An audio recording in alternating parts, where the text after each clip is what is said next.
ನಮಸ್ಕಾರ. ಸಮಸ್ತ ಶ್ರೀ ಶಂಕರ ವಾಹಿನಿಯ ವೀಕ್ಷಕರಿಗೆ ದೀಪಗಳ ಹಬ್ಬ ದೀಪಾವಳಿಯ ಹಾರ್ದಿಕ ಶುಭಾಶಯಗಳು. ದೀಪಾವಳಿ ವಿಶೇಷಾಂಕದೊಂದಿಗೆ ನಾನಿಂದು ನಿಮ್ಮ ಮುಂದೆ ಬಂದಿದ್ದೇನೆ. ಶ್ರೀ ಶಂಕರ ವಾಹಿನಿಯ ವಿಶೇಷ ಕಾರ್ಯಕ್ರಮವಿದು ಲಕ್ಷ್ಮೀ ದರ್ಶನಂ. ಸಿದ್ಧಲಕ್ಷ್ಮೀರ್ ಮೋಕ್ಷಲಕ್ಷ್ಮೀರ್ ಜಯಲಕ್ಷ್ಮೀ ಸರಸ್ವತಿ ಶ್ರೀಲಕ್ಷ್ಮೀರ್ ವರಲಕ್ಷ್ಮೀಶ್ಚ ಪ್ರಸನ್ನಾ ಭವ ಸರ್ವದಾ. ಪ್ರಿಯ ವೀಕ್ಷಕರೇ, ಇಂದು ಬೆಂಗಳೂರಿನ ಹೇರೋಹಳ್ಳಿಯಲ್ಲಿರುವ ಶ್ರೀ ಮಹಾಲಕ್ಷ್ಮಿ ದೇವಸ್ಥಾನದಲ್ಲಿ ದೀಪಾವಳಿ ಹಬ್ಬದ ವಿಶೇಷ ದಿನದಂದು ಶ್ರೀ ಮಹಾಲಕ್ಷ್ಮಿ ಅಮ್ಮನವರಿಗೆ ನೆರವೇರಿಸಿದ ಸುಂದರ ಅಲಂಕಾರ, ಪೂಜಾ ಕೈಂಕರ್ಯ, ಅನುಷ್ಠಾನಾಚರಣೆಗಳನ್ನ ನೋಡಿಕೊಂಡು ಬರೋಣ ಬನ್ನಿ.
ಲಕ್ಷ್ಮೀ ಬಾರಮ್ಮ ನಮ್ಮಮ್ಮನಿ ಸೌಭಾಗ್ಯದ ಲಕ್ಷ್ಮೀ ಬಾರಮ್ಮ ನಮ್ಮಮ್ಮನಿ ತ್ವಮೇವ ಪ್ರತ್ಯಕ್ಷಂ ಬ್ರಹ್ಮಾಸಿ ತ್ವಮೇವ ಪ್ರತ್ಯಕ್ಷಂ ಬ್ರಹ್ಮ ವದಿಷ್ಯಾಮಿ ಋತಂ ವದಿಷ್ಯಾಮಿ ಸತ್ಯಂ ವದಿಷ್ಯಾಮಿ ತನ್ಮಾಮವತು ತದ್ಭಕ್ತಾರಮವತು ಅವತು ಮಾಂ ಅವತು ಭಕ್ತಾರಂ.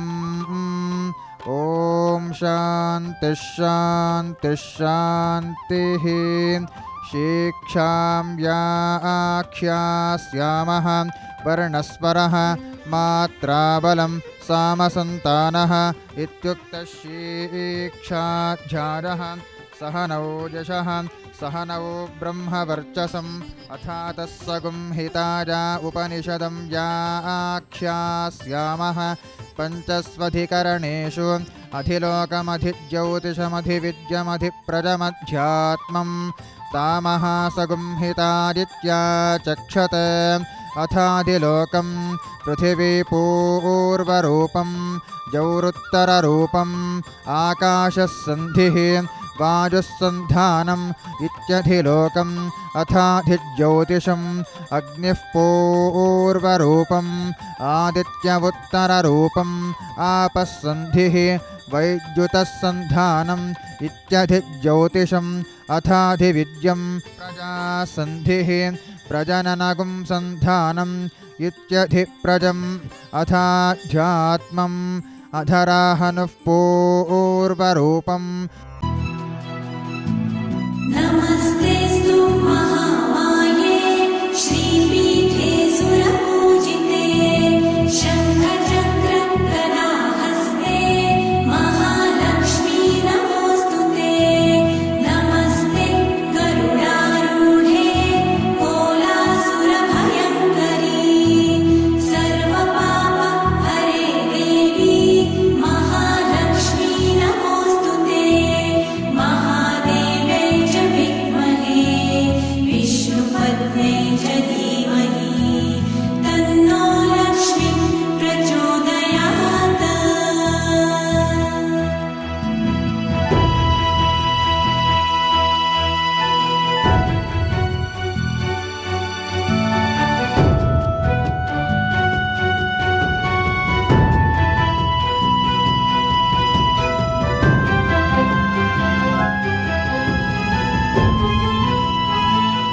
ಯಶೋಜನೆ ಸಾ ನಿಸ್ವಾಹಾ ಶ್ರೇಯನ್ ವಸ್ಯತೋ ಸಾ ನಿಸ್ವಾಹಾ ತನ್ವಾ ಭಗ ಪ್ರವಿಜ ನಿಸ್ವಾಹಾ समाभगप्रविद स्वाहा तस्मिन् सहस्रचाखे निभगाहं त्वजिमृजे स्वाहा यथा पःप्रवतायन्ति यथा मासा अहर्जरम् एवं मां ब्रह्मचारिणः ध्यातराजन्तु सर्वतः स्वाहा प्रतिवेशोऽसि प्रमाभाहि प्रमापद्यस्व भूर्भुवः सुवरिति वारेतास्तिस्रो व्याकृतदः आद्यन्तरहिते देवी आद्यशक्ते महेश्वरी योगदे योगसम्भूते महालक्ष्मी नमोऽस्तुते स्थूलसूक्ष्मं महारौद्रे महाशक्ते महोदरी महापापहरे देवी महालक्ष्मी नमोऽस्तुते महादेव्यै च विद्महे विष्णुपत्न्यै च धीमहि तन्नो लक्ष्मी प्रचोदयात्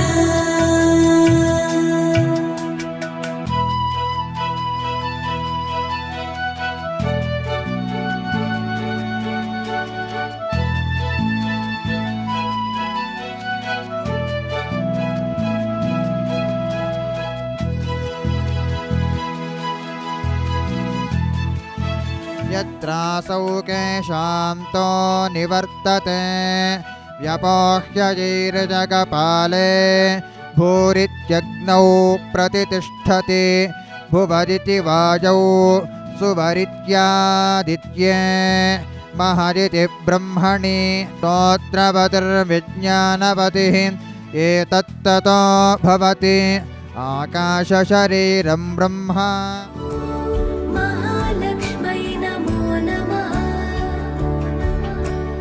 ॐ विष्णुप्रियायै नमो नमः ॐ धनप्रदायै नमो नमः ॐ विश्वजनन्यै नमो नमः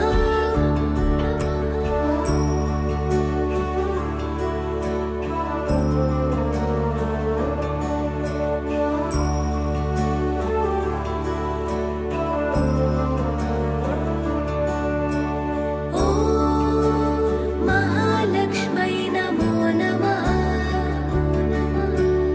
ॐ विष्णुप्रियायै नमो नमः ॐ धनप्रदायै नमो नमः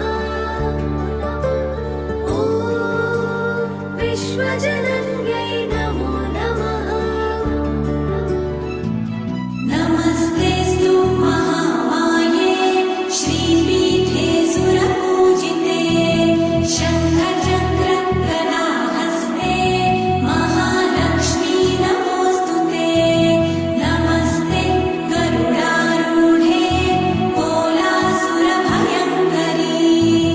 सर्वपापहरे देवी महालक्ष्मी नमोऽस्तुते महादेव्यै च विद्महे विष्णुपत्न्यै च धीमहि तन्नो लक्ष्मी प्रचोदयात्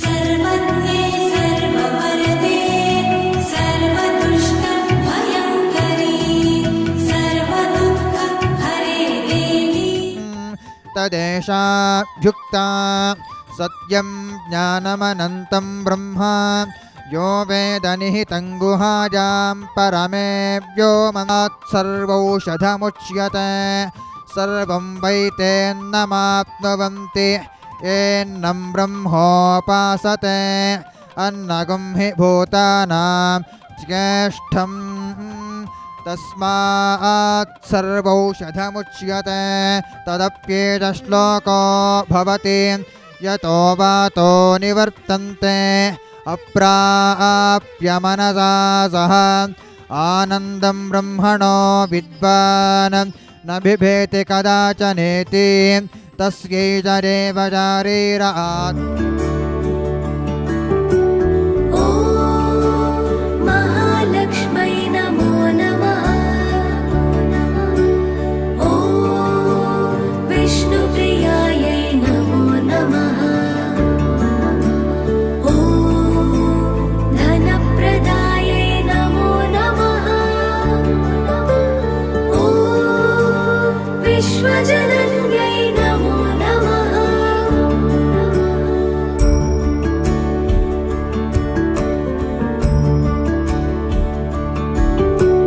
ॐ महालक्ष्मै नमो नमः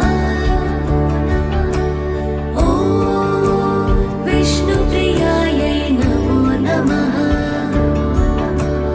ॐ धनप्रदायै नमो नमः ॐ तस्यैतदेव शारीर आत्मा यः पूर्वस्य अथातो नु प्रश्नाः उत विद्वानमं लोकं प्रेत्य कश्चन गच्छति आहो विद्वानमं लोकं प्रेत्य सोकामयत बहुस्यां प्रजा येजेति सतपोदप्यत सतपस्तप्त्वा इदगुं सर्वमसृजत यदिदं किञ्च तत्सृष्ट्वा तदेवानुप्राविशत् तदनुप्रविश्य सच्चत्यच्चाभवत् निरुक्तञ्च निरुक्तञ्च निलजनञ्च निलजनञ्च विज्ञानञ्च विज्ञानञ्च सत्यञ्च नृतञ्च सत्यमभवत् यदिदं किञ्च तत्सत्यमित्याचक्षते तदप्येष श्लोको भवति असद्वा इदमग्र आसीत् ततो वै सदजायत तदात्मानग्रस्वयमकुरुत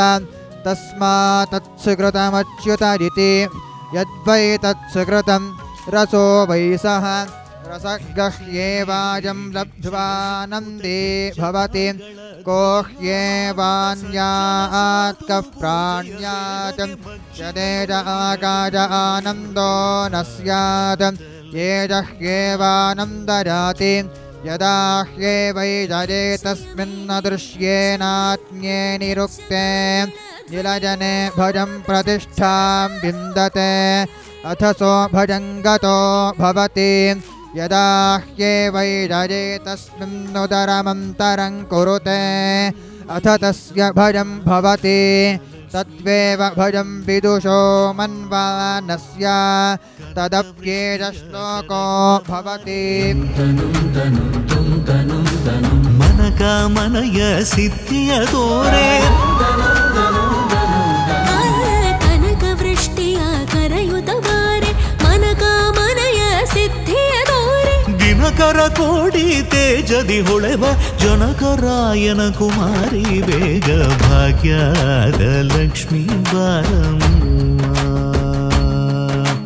ದಿನಕರ ಕೋಟಿ ತೇಜದಿ ಹೊಳೆವ ಜನಕರಾಯನ ಕುಮಾರಿ ಬೇಗ ಭಾಗ್ಯದ ಲಕ್ಷ್ಮೀ ಬಾರಮ್ಮ श्रोत्रियस्य च कामः तस्य स यश्चायं पुरुषे यश्चासावादित्ये तदेकः स जदेवं वित् अस्माल्लोकात् प्रेत्य एतमन्नमजमात्मानमुपसङ्क्रामति एतं प्राणमजमात्मानमुपसङ्क्रामति एतं मनोमजमात्मानमुपसङ्क्रामति एतं विज्ञानमजमात्मानमुपसङ्क्रामति एतमानन्दमजमात्मानमुपसङ्क्रामति तदप्येष श्लोको भवति यतो वाचो निवर्तन्ते अप्राप्य मनसा सह आनन्दं ब्रह्मणो विद्वान् न बिभेति कुतश्च नेति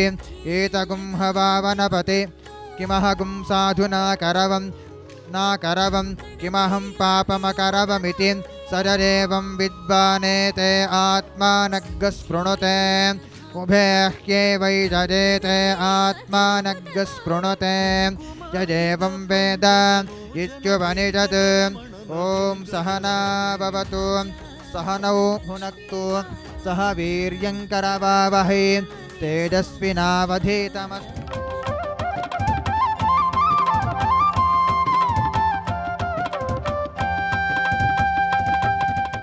ಪ್ರಿಯ ವೀಕ್ಷಕರೇ, ಲಕ್ಷ್ಮೀ ದರ್ಶನಂ ಈ ವಿಶೇಷ ಸಂಚಿಕೆಯಲ್ಲಿ ಸಣ್ಣದೊಂದು ವಿರಾಮದ ನಂತರ ಮತ್ತೆ ಪೂಜಾ ಕೈಂಕರ್ಯವನ್ನ ಮುಂದುವರಿಸೋಣ.